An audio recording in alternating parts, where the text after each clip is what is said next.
Welcome to the section on passing plays, and I have to start by confessing that passing plays are the part of shooting football that I most enjoy, and it's mostly because of the challenge that it presents. It's very challenging to follow a ball all the way down the field, but the reward is if you do a passing play well, especially a long pass downfield.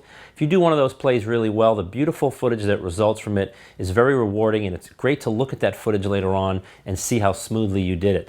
So we're going to talk a lot about how to handle this. We have a lot of examples for you to look at. But first I want to preface it by saying that when a quarterback drops back to pass, we don't initially know whether the ball is going to be thrown 5 yards down the field or 50, unlike a running play where he takes the ball and he only has one speed straight ahead.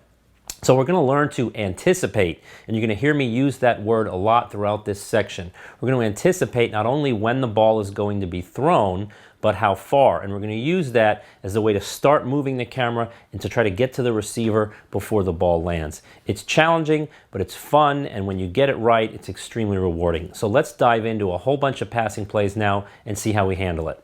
The first point, of course, is to have proper framing before the snap. If you do that, then your quarterback should inherently be positioned closer to the left or right side of the frame, depending on which way they're going and where they are on the field.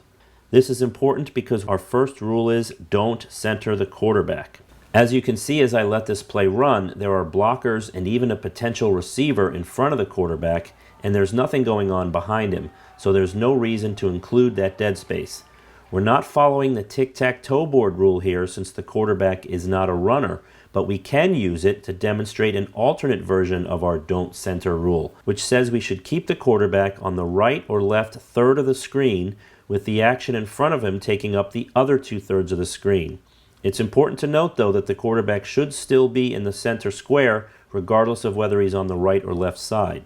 Doing this not only allows viewers to see more of the important action, but it will help you, the cameraman, be better prepared to follow the ball when it's finally thrown. I want to add here that we're not going to zoom in before the pass. The more we're zoomed in, the harder it's going to be to track the ball. So we're either going to stay put or we're going to widen out. And that has to do with the next point, which is to use the quarterback's body language to determine the distance of the throw. This goes back to what I talked about regarding anticipation. Going back to our first play, you can see that when the quarterback is readying to throw, it's obvious that he's gearing up for a long pass. Knowing the ball is going to travel far, you can already see what the cameraman is doing here. He's starting to zoom out a little to allow himself the room to keep the ball in the shot. The second part of anticipation is to move the camera with the ball, not behind it. That means when the quarterback's arm starts to go forward, you're starting to move in the direction that the ball's headed. The goal is to use these anticipatory clues to widen out and move the camera early enough to get to the receiver before the ball, which is what happens here. We get to see the play on both ends. Here's another example of this. Quarterback drops back, no zooming in or out, and I'm freezing it here because it's obvious this is going to be a long pass.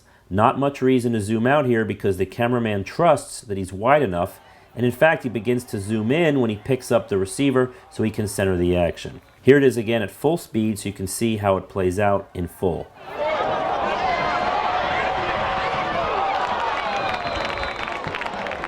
In this example, you'll notice that the cameraman is a little late panning right to stay with the ball. I've frozen it here to see that the ball is already gone and we're still focused on the quarterback.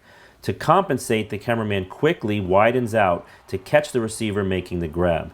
And this is a good rule to add for this section. It applies to really any play across all the videos in this course. If you feel you might lose the ball, widen out.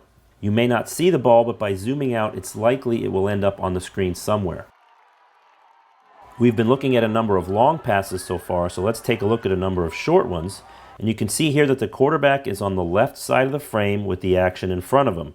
The body language signals a medium throw, and the camera moves with the throw.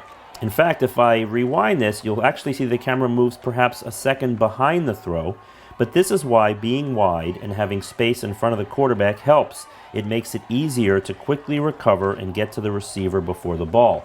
Of course, this is a lot easier to do on a short pass like this one, where the quarterback's eyes and body language indicate a short throw that requires just a small camera move. Here's a play close to the goal line, so you know it can't be a long throw. Just anticipate and move with the ball. The cameraman here widens out a little, but is able to push back in and center the touchdown. In this play from the same game, the quarterback takes off running. When this happens, treat him like a running back and put him back in the center of that tic-tac-toe board. Then, of course, you have the sack. As soon as I know that the quarterback is going down, I like to push in to emphasize the play, which also allows you to be closer to the action to see who made the tackle. Finally, I wanted to show you this play. Well framed prior to the snap, but you'll notice that the cameraman pushes in even though it's a pass. This will make it harder to follow the ball, but it boils down to how much trust you have in your skill set.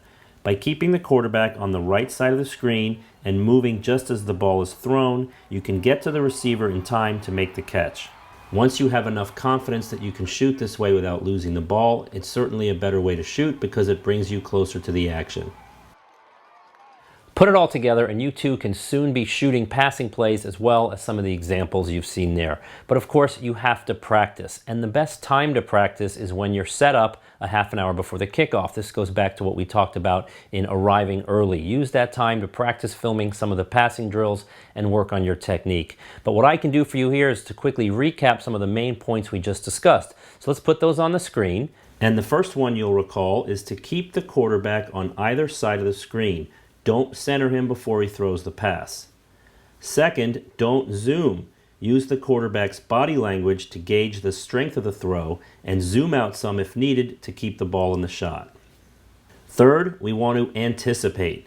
Begin to move the camera with the quarterback's throw. Try to get the camera on the receiver before the ball gets there. If that requires widening out, as we mentioned in the last step, then you can do that. Here are a few more good examples to drive home these points. Good framing here, camera stays put, then moves with the ball to pick up the receiver, who then gets treated like a runner. And here, the camera is wide enough to make it easy to stay with the ball, and then the push in to give more detail makes this really well done.